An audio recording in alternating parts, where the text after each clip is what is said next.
ನಾಳೆ ಸೋಮವಾರ ದೀಪ ಬೆಳಗುವಾಗ ದೀಪದಲ್ಲಿ ಈ ಒಂದು ವಸ್ತುವನ್ನು ಸೇರಿಸಿ ದೀಪವನ್ನು ಬೆಳಗಿಸ್ಬೇಕಾಗುತ್ತೆ ಸ್ನೇಹಿತರೆ. ಈ ಪ್ರಕಾರದಲ್ಲಿ ನೀವು ದೀಪಾರಾಧನೆಯನ್ನು ಮಾಡಿಕೊಂಡ್ರಿ ಅಂದರೆ ಶಿವನ ಅನುಗ್ರಹ ತುಂಬ ಸುಲಭವಾಗಿ ಲಭಿಸುತ್ತೆ. ಕಷ್ಟಗಳೆಲ್ಲವೂ ಕೂಡ ದೂರವಾಗುತ್ತೆ ಸ್ನೇಹಿತರೆ. ಶಿವನ ಅನುಗ್ರಹಕ್ಕಾಗಿ ಸಾಕಷ್ಟು ಜನರು ಸೋಮವಾರದಿಂದ ಭಕ್ತಿ ಶ್ರದ್ಧೆಯಿಂದ ಶಿವನಿಗೆ ದೀಪಾರಾಧನೆಯನ್ನು ಮಾಡುವಂಥದ್ದು, ಶಿವನಿಗೆ ಅಭಿಷೇಕವನ್ನು ಮಾಡುವಂಥದ್ದು, ಶಿವಾಲಯಕ್ಕೆ ಹೋಗಿ ಶಿವನನ್ನು ದರ್ಶನ ಮಾಡ್ಕೊಂಡು ಬರುವಂಥದ್ದೆಲ್ಲ ಕೂಡ ಪದ್ಧತಿಯನ್ನು ಆಚರಿಸ್ತಾರೆ. ಯಾಕಂದರೆ ಶಿವನನ್ನು ಯಾರೆಲ್ಲ ಭಕ್ತಿ ಶ್ರದ್ಧೆಯಿಂದ ಪೂಜಿಸ್ತಾರೋ ಅಂಥವರಿಗೆ ಕಷ್ಟಗಳಿರೋದಿಲ್ಲ, ಮುಕ್ತಿ ದೊರೆಯುತ್ತೆ, ಇಷ್ಟಾರ್ಥಗಳು ಸಿದ್ಧಿಸುತ್ತೆ. ಶಿವನು ಕರುಣಾಮಯಿ, ಶಿವನು ಬೇಡಿದ ವರಗಳನ್ನು ಸುಲಭವಾಗಿ ನಮಗೆ ಕೊಡ್ತಾನೆ. ಶಿವನನ್ನು ನಾವು ಬೇಡ್ಕೊಳ್ಳೋದ್ರಿಂದ ಖಂಡಿತವಾಗಿ ಇಷ್ಟಾರ್ಥಗಳು ಸಿದ್ಧಿಸುತ್ತೆ. ಶಿವನನ್ನು ಹೋಲಿಸ್ಕೊಳ್ಳೋದು ಕೂಡ ತುಂಬ ಸುಲಭ ಅಂತಲೇ ನಮಗೆ ಪುರಾಣ ಪುಣ್ಯಕಥೆಗಳಲ್ಲಿ ತಿಳಿಸ್ಕೊಡ್ತಾರೆ ಸ್ನೇಹಿತರೆ. ಶಿವನನ್ನು ನಾವು ಭಕ್ತಿ ಶ್ರದ್ಧೆಯಿಂದ ನಾನಿವತ್ತು ತಿಳಿಸ್ಕೊಡುವ ಪ್ರಕಾರದಲ್ಲಿ ನೀವೇನಾದರೂ ಆರಾಧನೆ ಮಾಡಿದ್ರಿ ಅಂದರೆ ಖಂಡಿತವಾಗಿ ಸ್ನೇಹಿತರೆ ಶಿವಾನುಗ್ರಹದಿಂದ ನಿಮ್ಮ ಸಕಲ ಸಂಕಷ್ಟಗಳು ಕೂಡ ದೂರವಾಗುತ್ತೆ ಸ್ನೇಹಿತರೆ. ನೀವೇನೇ ಆಸೆ ಪಟ್ಟರು ಇಷ್ಟಾರ್ಥಗಳು ಸಿದ್ಧಿಸುತ್ತೆ. ಮಾನವನ ಜನ್ಮದಲ್ಲಿ ಒಂದಲ್ಲ ಒಂದು ಸಮಸ್ಯೆಗಳನ್ನು ಇದ್ದೇ ಇರುತ್ತೆ ಸ್ನೇಹಿತರೆ. ಕೆಲವರಿಗೆ ಆರೋಗ್ಯದಲ್ಲಿ ಸಮಸ್ಯೆ ಇರುತ್ತೆ, ಕೆಲವರಿಗೆ ಹಣಕಾಸಿನಲ್ಲಿ ಸಮಸ್ಯೆ ಇರುತ್ತೆ, ಕುಟುಂಬದಲ್ಲಿ ಸಮಸ್ಯೆ ಇರುತ್ತೆ, ಮಕ್ಕಳ ಫಲ ಇರೋದಿಲ್ಲ, ವಿವಾಹ ಒಂದು ಭಾಗ್ಯ ಇರೋದಿಲ್ಲ, ನೆಮ್ಮದಿ ಇರೋದಿಲ್ಲ, ಮಾನಸಿಕ ಸಮಸ್ಯೆಗಳಿರುತ್ತೆ, ಕಲಹಗಳಿರುತ್ತೆ, ಏನಾದರೂ ಒಂದೊಂದೊಂದೊಂದು ಜೀವನದಲ್ಲಿ ಸಮಸ್ಯೆಗಳು ಅನ್ನೋದು ಸರ್ವೇ ಸಾಮಾನ್ಯ. ಹೀಗಿರಬೇಕಾದ್ರೆ ಶಿವನನ್ನು ನಾವು ಆರಾಧನೆ ಮಾಡೋದ್ರಿಂದ ನಮ್ಮ ಸಕಲ ಸಮಸ್ಯೆಗಳು ಕೂಡ ನಿರ್ಮೂಲವಾಗುತ್ತೆ ಸ್ನೇಹಿತರೆ. ಯಾಕಂದರೆ ಶಿವ ಸರ್ವ ವ್ಯಾಪ್ತಿಯಲ್ಲಿ ವ್ಯಾಪಿಸಿದ್ದಾನೆ ಸ್ನೇಹಿತರೆ. ಶಿವನನ್ನು ನಾವು ಭಕ್ತಿ ಶ್ರದ್ಧೆಯಿಂದ ಒಂದೇ ಒಂದು ಬಿಲ್ವ ಪತ್ರೆಯನ್ನು ಶಿವನ ಮುಡಿಗಿಟ್ಟು ಅಂದರೆ ಶಿವನ ತಲೆ ಮೇಲೆ ಇಟ್ಟರೂ ಸಹ ಖಂಡಿತವಾಗಿ ಶಿವ ನಮ್ಮನ್ನು ಅನುಗ್ರಹಿಸ್ತಾನೆ ಅಂತಲೇ ಹೇಳಲಾಗುತ್ತೆ. ಬಿಲ್ವ ಪ್ರಿಯ, ಅಭಿಷೇಕ ಪ್ರಿಯ ಶಿವ ಅಂತಲೇ ಹೇಳಲಾಗುತ್ತೆ ಸ್ನೇಹಿತರೆ. ಹಾಗೆ ಸ್ನೇಹಿತರೆ, ಸೋಮವಾರದ ದಿನ ನಿಮ್ಮ ಇಷ್ಟಾರ್ಥ ಸಿದ್ಧಿಗಾಗಿ ನಾನು ತಿಳಿಸ್ಕೊಡುವಂತಹ ರೀತಿಯಲ್ಲಿ ನೀವು ಶಿವಾಲಯಕ್ಕೆ ಹೋಗಿ ಶಿವನನ್ನು ದರ್ಶನ ಮಾಡಿಕೊಂಡು ಬನ್ನಿ ಸ್ನೇಹಿತರೆ.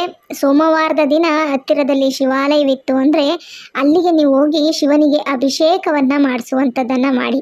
ನೀರಿನಿಂದ ಆದರೂ ಸರಿಯೇ ಸ್ನೇಹಿತರೆ, ಶಿವಾಲಯಕ್ಕೆ ಅಭಿಷೇಕ ಮಾಡುವಂಥ ಸಂದರ್ಭ ನಿಮಗೆ ಸಿಗುತ್ತಂದರೆ ನೀರಿನಿಂದನಾದರೂ ಸರಿ ನೀವು ಶಿವನಿಗೆ ಅಭಿಷೇಕವನ್ನು ಮಾಡಿ ಒಂದೇ ಒಂದು ಬಿಲ್ವ ಪತ್ರೆಯನ್ನು ಶಿವನ ಮುಡಿಗಿಟ್ಟರೆ ಸಾಕು ಸ್ನೇಹಿತರೆ. ಖಂಡಿತವಾಗಿಯೂ ನಿಮ್ಮ ಇಷ್ಟಾರ್ಥಗಳು ಸಿದ್ಧಿಸುತ್ತೆ, ಇಷ್ಟ ಕಾಮ್ಯಗಳು ನಿಮಗೆ ಲಭಿಸುತ್ತೆ ಅಂತಲೇ ಹೇಳಲಾಗುತ್ತೆ.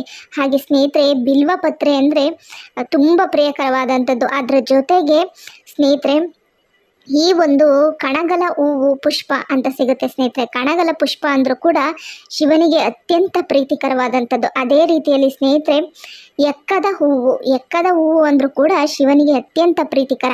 ನಿಮ್ಮ ಹತ್ರದಲ್ಲಿ ಎಕ್ಕದ ಹೂವುಗಳು ಲಭ್ಯ ಇತ್ತು ಅಥವಾ ನಿಮಗೆ ಕಣಗಲು ಹೂವು ಲಭ್ಯ ಇತ್ತು ಅಂದರೆ ಅದನ್ನು ನೀವು ಶಿವನಿಗೆ ಅರ್ಪಿಸೋದ್ರಿಂದ ಖಂಡಿತವಾಗಿ ಸ್ನೇಹಿತರೆ ಶಿವ ನಿಮಗೆ ಇಷ್ಟಾರ್ಥಗಳನ್ನ ಸಿದ್ಧಿಸ್ತಾನೆ.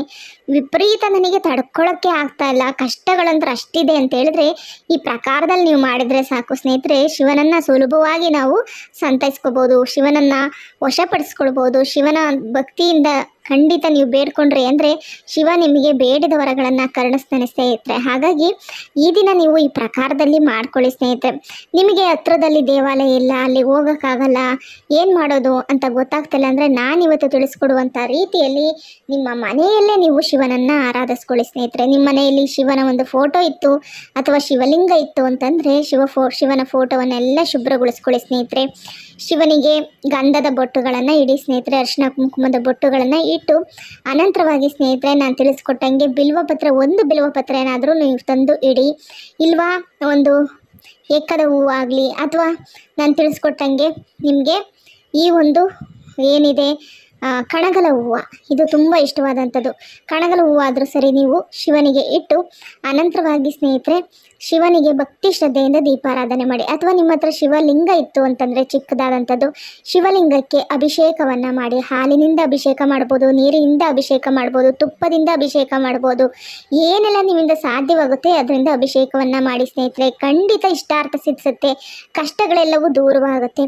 ಈ ದಿನ ಅಭಿಷೇಕ ಮಾಡುವಂಥ ಸಂದರ್ಭದಲ್ಲಿ ಉಪವಾಸ ಇದ್ದು ಅಭಿಷೇಕ ಮಾಡಿದರೆ ಎಲ್ಲವೂ ಒಳಿತಾಗುತ್ತೆ ಅಂತ ಹೇಳ್ತಾರೆ. ಅಂದರೆ ನೀವು ಪೂಜೆ ಮಾಡುವಂಥ ಸಂದರ್ಭದಲ್ಲಿ ಉಪವಾಸ ಇದ್ದು ಅನಂತರವಾಗಿ ಅಭಿಷೇಕ ಪೂಜೆ ಪುನಸ್ಕಾರ ಪುನಸ್ಕಾರಗಳನ್ನೆಲ್ಲ ಮುಗಿಸಿದ ನಂತರ ನೀವು ಆಹಾರವನ್ನು ಪ್ರಸಾದವನ್ನು ನೀವು ಸೇವನೆ ಮಾಡ್ಕೊಳ್ಬೋದು ಸ್ನೇಹಿತರೆ. ಆ ರೀತಿ ಕೂಡ ನೀವು ಮಾಡ್ಕೊಳ್ಬೋದು. ಈ ಪ್ರಕಾರದಲ್ಲಿ ಅಭಿಷೇಕವನ್ನು ಮಾಡಿ ಒಂದೇ ಒಂದು ಬಿಲ್ವಪತ್ರೆ ಆಗಲಿ ಅಥವಾ ನಾವು ತಿಳಿಸ್ಕೊಟ್ಟಂತಹ ಕಣಗಲು ಹೂವಾಗಲಿ ಅಥವಾ ಎಕ್ಕದ ಹೂವಾಗಲಿ ನೀವು ಶಿವನ ಮುಡಿಗೇರಿಸಿ ಅನಂತರವಾಗಿ ಭಕ್ತಿ ಶ್ರದ್ಧೆಯಿಂದ ಈ ಒಂದೇ ಒಂದು ದೀಪಾರಾಧನೆಯನ್ನು ಮಾಡ್ಕೊಳ್ಳಿ ಸ್ನೇಹಿತರೆ.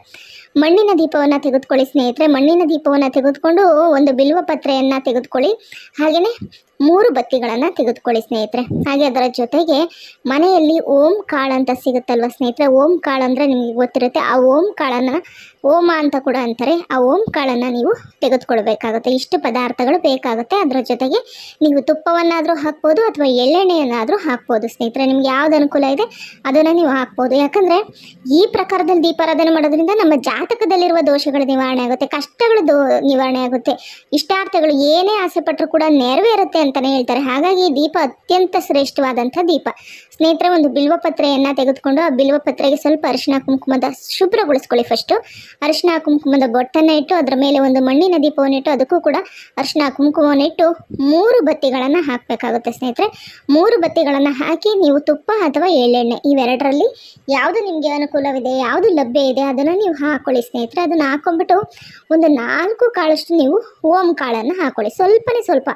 ಓಂ ಕಾಳು ಅನ್ನೋದು ಇದು ಕೂಡ ಸುಗಂಧ ದ್ರವ್ಯಗಳಿಗೆ ಸಮರ್ಪಣೆಯಾದಂಥದ್ದು. ಅಂದರೆ ಸುಗಂಧ ದ್ರವ್ಯಗಳು ಅಂತಲೂ ಕೂಡ ಕರೆಸ್ಕೊಳ್ಳುತ್ತೆ. ಈ ಓಂ ಕಾಳು ಅನ್ನೋದು ನಮ್ಮ ದೋಷಗಳನ್ನು, ಗ್ರಹ ದೋಷಗಳನ್ನು, ಜಾತಕ ದೋಷಗಳನ್ನು, ಕಷ್ಟಗಳನ್ನು ನಿವಾರಣೆ ಮಾಡುವಂಥ ಶಕ್ತಿ ಇರುವಂತಹ ಒಂದು ಪದಾರ್ಥವಾಗಿದೆ ಸ್ನೇಹಿತರೆ. ಹಾಗಾಗಿ ಓಂ ಕಾಳಿನ ಹಾಕ್ಕೊಂಡು ನಾವು ದೀಪಾರಾಧನೆ ಮಾಡೋದ್ರಿಂದ ಎಂತಹದ್ದೇ ನಿಮಗೆ ವಿಪರೀತ ಕಷ್ಟ, ವಿಪರೀತ ನೋವು ಪಡ್ತಾ ಇದ್ದೀರಾ, ವಿಪರೀತ ಸಂಕಟ ಪಡ್ತಾ ಇದ್ದೀರಾ, ನಾನು ಕಷ್ಟದಿಂದ ಹೊರ ಬರೋಕ್ಕಾಗ್ತಿಲ್ಲ, ನಾನು ಸಾಲದಿಂದ ಹೊರ ಬರೋಕ್ಕಾಗ್ತಿಲ್ಲ, ದಾಂಪತ್ಯ ಜೀವನದಲ್ಲಿ ಗಂಡನಿಂದ ಕಿರುಕುಳ ಆಗ್ತಿದೆ, ನೆಮ್ಮದಿ ಇಲ್ಲ, ಕುಟುಂಬ ವರ್ಗದವರಿಂದ ಕಿರುಕುಳ ಆಗ್ತಾಯಿದೆ, ಅಕ್ಕಪಕ್ಕದವರಿಂದ ಕಿರುಕುಳ ಆಗ್ತಾಯಿದೆ, ದುಡಿಮೆ ಕಡಿಮೆ ಆಗ್ತಾಯಿದೆ, ವ್ಯಾಪಾರ ವಹಿವಾಟುಗಳಾಗ್ತಿಲ್ಲ, ಏನೇ ಸಮಸ್ಯೆ ಇರ್ಬೋದು ಸ್ನೇಹಿತರೆ, ಎಂತಹದ್ದೇ ಸಮಸ್ಯೆ ನಿಮಗಿರುವ ದಾರಿದ್ರ್ಯವೇ ನಿವಾರಣೆ ಆಗುತ್ತೆ ಅಂತ ಹೇಳ್ತಾರೆ. ಈ ಒಂದು ದೀಪಾರಾಧನೆ ವಿಶೇಷವಾದಂಥ ಶಕ್ತಿಯುತವಾದಂಥ ದೀಪಾರಾಧನೆ ಸ್ನೇಹಿತರೆ. ಹಾಗಾಗಿ ಈ ದೀಪಾರಾಧನೆಯನ್ನು ನೀವು ಬೆಳಗ್ಗೆ ಒಂದು 10 ಗಂಟೆ ಒಳಗೂ ಕೂಡ ಮಾಡ್ಕೊಳ್ಬೋದು ಅಥವಾ ಸಾಯಂಕಾಲ ಸಮಯದಲ್ಲೂ ಮಾಡ್ಕೊಳ್ಬೋದು. 2 ಸಮಯದಲ್ಲೂ ನೀವು ಮಾಡ್ಕೊಳ್ಬೋದು. ಸಾಯಂಕಾಲ ಒಂದು 6 ಗಂಟೆ 7 ಗಂಟೆ ಒಳಗಡೆ ಕೂಡ ಮಾಡ್ಕೊಳ್ಬೋದು. ನಿಮ್ಮ ಇಷ್ಟಾರ್ಥ ಸಿದ್ಧಿಗಾಗಿ ಮಾಡ್ಕೊಳ್ಳುವಂಥ ದೀಪಾರಾಧನೆ ಯಾವಾಗ ನಿಮಗೆ ಸಾಧ್ಯ ಆಗುತ್ತೆ, ಯಾವಾಗ ನಿಮಗೆ ಅನುಕೂಲ ಆಗುತ್ತೆ ಆವಾಗ ನೀವು ಈ ದೀಪಾರಾಧನೆಯನ್ನು ಮಾಡ್ಕೊಳ್ಳಿ ಸ್ನೇಹಿತರೆ.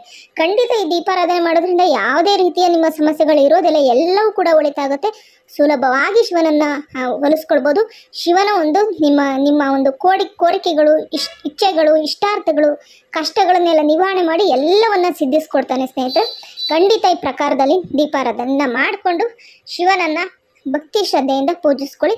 ಸಾಧ್ಯವಾದಷ್ಟು ಶಿವಾಲಯಕ್ಕೆ ಹೋಗಿ ಶಿವನನ್ನು ದರ್ಶನ ಮಾಡ್ಕೊಬನ್ನಿ. ಹಾಗೆ ಸ್ನೇಹಿತರೆ, ನಿಮಗೆ ಎಷ್ಟು ಅನುಕೂಲ ಆಗುತ್ತೆ 108 ಬಾರಿ ಆದರೂ ಸರಿ ಶಿವನ ಪಂಚಾಕ್ಷರಿ ಮಂತ್ರವನ್ನು ಹೇಳ್ಕೊಳ್ಳಿ, ಅಥವಾ 9 ಬಾರಿ ಆಗಲಿ 11 ಬಾರಿ ಆಗಲಿ ಓಂ ನಮ ಶಿವಾಯ ಎಂಬ ಮಂತ್ರವನ್ನು ನೀವು ಜಪಿಸಿದ್ದೇ ಆದರೆ ಖಂಡಿತವಾಗಿ ಎಲ್ಲವನ್ನ ಒಳಿತನ್ನು ನೋಡ್ತೀರಾ. ವಿಡಿಯೋ ನೋಡಿದ್ದಕ್ಕೆ ಧನ್ಯವಾದಗಳು.